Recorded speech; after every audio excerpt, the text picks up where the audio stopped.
Venezuela frustró un nuevo intento de golpe.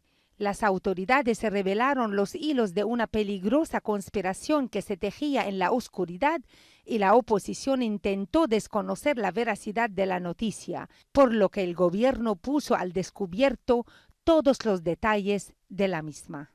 Es la segunda vez en 12 meses que grupos internos con apoyo del exterior, particularmente de Estados Unidos, intentan derrocar el gobierno constitucional de Venezuela. La primera ocasión fue hace un año y se llamaba Jericó, mientras que la segunda fue hace pocos días y fue denominada el Golpe Azul. Para cerrar la tormenta perfecta, que era ese ataque armado contra civiles venezolanos, compatriotas. Es una cosa que nos tiene que llenar de indignación, pero así como nos llena de indignación, nos llena de valentía y de fuerza para decirle al imperio que aquí no va a pasar. El diputado por el partido Primero Justicia, Julio Borges, uno de los padrinos del golpe, fue quien señaló los objetivos tácticos y los mapas que determinan la ruta del proceso golpista, y junto con él participaron numerosos oficiales. Estas informaciones fueron recabadas por el gobierno después de la detención de estos oficiales y de la confiscación de sus computadoras. Los objetivos eran la Dirección de Inteligencia Militar, el Ministerio de la Defensa, el Palacio Presidencial de Miraflores, la Fiscalía General, el Consejo Nacional Electoral y Plaza Venezuela, un lugar siempre muy concurrido. Lo extraño es que en la lista se encuentra el canal de Telesur, donde laboran alrededor de 700 personas, lo cual demuestra que planeaban controlar hasta los medios de comunicación para impedir que estos canales sean la voz de los pueblos humildes del sur y un medio para advertirle a la gente sobre las políticas del imperialismo. Enorme responsabilidad de hacer verdad esto, de construir una alternativa comunicacional, de decir la verdad, de poner nuestras cámaras donde nadie más las pone. Y es por eso que nos consideran sus enemigos. Una de las televisoras que dice la verdad a nivel mundial, ¿entiendes? A ellos no les conviene. Se planeó realizar los ataques con un avión artillado en el exterior. El gobierno también presentó evidencias fotográficas sobre un nuevo plan magnicida para asesinar al presidente Nicolás Maduro, así como imágenes de una funcionaria norteamericana que visitó recientemente Venezuela para asistir a la audiencia del opositor Leopoldo López, el principal promotor de actos terroristas que tuvieron lugar al inicio del año 2014. Los servicios secretos venezolanos llegaron a obtener el denominado programa del gobierno de transición y un video que se iba a transmitir para informar la noticia del golpe, en el cual aparecen 6 personas, 3 militares y 3 civiles, con uniformes y con las caras cubiertas, una prueba de que Washington estaba involucrado en este intento es que la embajada norteamericana en Caracas había otorgado el 3 del mes en curso visados de entrada a su territorio para garantizar su asilo en caso de que la operación fracasara. 4 años después de la caída del régimen de Muammar Gaddafi, Libia se encuentra entre lograr un consenso en el marco de una autoridad unificada o la intervención militar internacional. Es un escenario que amenaza su propia existencia, después de que los grupos takfiríes lograron controlar vastas áreas del país. Estados Unidos y los grandes países europeos insisten en una solución política, llamando a formar un gobierno nacional que, según prometieron, apoyarían posteriormente. Una posición que se adoptó justo antes de la sesión del Consejo de Seguridad de la ONU, destinada a discutir una solicitud egipcia que pedía una intervención internacional contra la organización Daesh en Libia, a raíz del asesinato de 21 cristianos coptos egipcios. Estados Unidos, Gran Bretaña, Francia, Alemania, Italia y España emitieron un comunicado que, aunque condena el crimen de Daesh en Libia, no ve que la solución sea repetir los ataques de la OTAN de la primavera de 2011, sino que pide recorrer el camino en dirección contraria, apagando cualquier chispa que puede quemar a toda la región. Según señaló el comunicado, Libia, cuyas costas están expuestas al sur europeo y en cuyos desiertos alberga desde hace años a organizaciones terroristas, no puede a estas alturas estar expuesta a la pólvora, y esto es por el bien de sus vecinos, particularmente los europeos. Los reunidos le pidieron desde Roma a Bernardino León, el enviado de la ONU para Libia, cursar invitaciones para realizar una serie de reuniones y apresurarse en la formación de un gobierno de unidad nacional, además de advertir a quien no acepte que será excluido de manera definitiva de la anhelada solución política.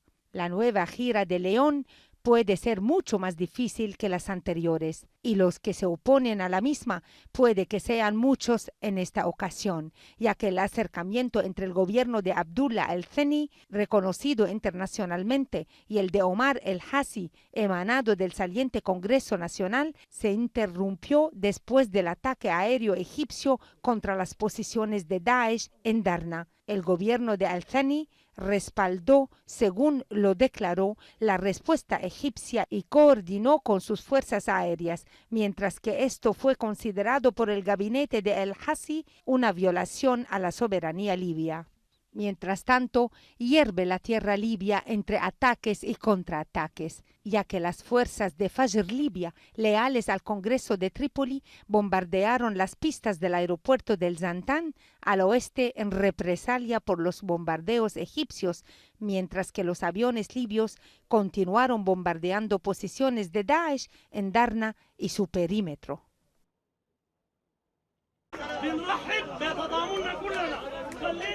Decenas de periodistas se manifestaron frente a la sede del Consejo de Prensa en Jartum en protesta por la confiscación por parte de las autoridades de 13 periódicos de emisión diaria. Los profesionales de la información expresaron su preocupación por los efectos negativos que tendría esta acción sobre la situación política general del país. مصادرة 14 صحيفة سودانية سيؤدي إلى آثار سالبة على عملية الحوار الوطني على الانتخابات المزمع قيامها خلال الأسابيع القادمة. هذه المصادرة ستلقي وستدفع بشكوك نحو القوى السياسية المعارضة والحركات المسلحة التي كانت تريد أن تدخل في تسوية سياسية مع الحكومة. En una acción simbólica, los periodistas rompieron sus plumas y las entregaron al presidente del Consejo Nacional de Prensa, quien prometió mantenerse en contacto con la parte oficial y con los periodistas y lamentó lo sucedido. احنا أسفنا أسف شديد لأنه هذا العدد حدث وكان فيه مصادرات وكان فيه إيقاف ولو إنه مؤقت يعني الصحف هتصدر. 17 partidos y organizaciones políticas opositoras anunciaron en Jartum una nueva coalición que trabajará conjuntamente con las fuerzas contrarias al gobierno, las cuales a su vez dieron su bendición a la coalición recién formada. القوى الوطنية للتغيير هي قوى سياسية وسطية الفكر تدعو كل الأحزاب السياسية وكل القوى الديمقراطية حول الالتفاف لمشروع وطني ديمقراطي عبر تحالف استراتيجي يضمن للسودان السلام والوحدة. La nueva organización política se considera un conjunto de partidos liberales, entre los que resalta el Unionista Democrático Liberal y otras organizaciones que salieron del seno de partidos tradicionales.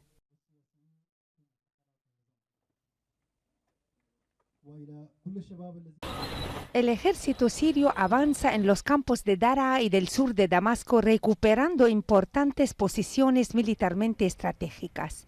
En la política prudente, esto no se menosprecia. Las autoridades lo ven como un gran logro y apuestan a traducirlo durante los días venideros hasta poder voltear la página de la guerra en el terreno y lograr el diálogo y hasta la reconciliación. عام المصالحات، عام حل الأزمة، عام انتهاء القتل والتدمير، هكذا نتمنى، والفضل يعود إلى ما نراه من تقدم واضح للجيش العربي السوري في أكثر من منطقة في سوريا. un optimismo que impulsa a partidos y fuerzas políticas locales a apresurar el inicio de diálogos internos, diálogos que median en numerosos detalles, particularmente en el alivio del efecto de las sanciones y el bloqueo económico. Se señala que la solución a la crisis está ante todo en manos de los sirios. بدنا نبدأ الحوار السوري لوضع الرؤية للخروج من الأزمة عبر حوار سوري على طاولة الحوار ومن دمشق. Pero opositores en el interior le restan importancia al desarrollo de los acontecimientos sobre el terreno y consideran que el avance del ejército sirio en cualquier lugar lo contrarresta de manera consecutiva el control de al-Nusra y del ejército libre en otras áreas.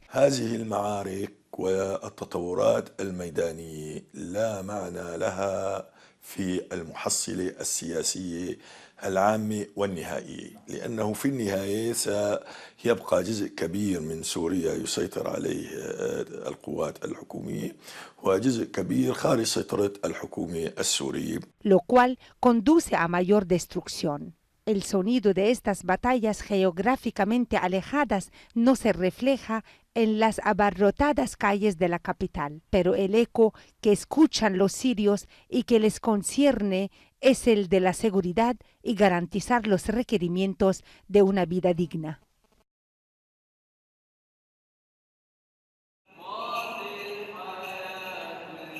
Con ánimo, los feligreses recitan sus villancicos en la iglesia de la Natividad hasta que se menciona el nombre del patriarca Teófilo.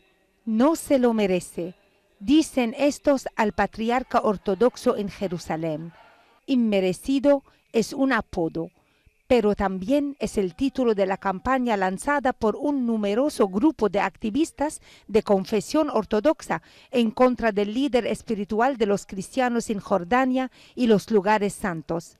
Últimamente se escuchan estas consignas dentro de las iglesias y también en cualquier lugar donde se encuentre el patriarca, y el motivo, la acusación de racismo contra este último y de vender terrenos de la iglesia a los israelíes. La campaña Inmerecido acusa al patriarca Teófilo, quien fue electo en 2005, de enajenar los lugares santos cristianos y las propiedades del patriarcado a través de la desviación de las dotaciones de la iglesia a Israel y tomar decisiones injustas contra los monjes árabes, como suspenderlos y cortar sus salarios. La campaña, que no exageran algunos al llamarla una intifada, o sea, levantamiento contra el patriarca, se había iniciado a finales del año pasado y sus organizadores emiten de vez en cuando un comunicado afirmando que Teófilo no es un patriarca legítimo de la Iglesia de Jerusalén y no merece habérsele confiado el cargo, y que no nos representa ni representa a los parroquianos árabes ortodoxos en Jordania y Palestina.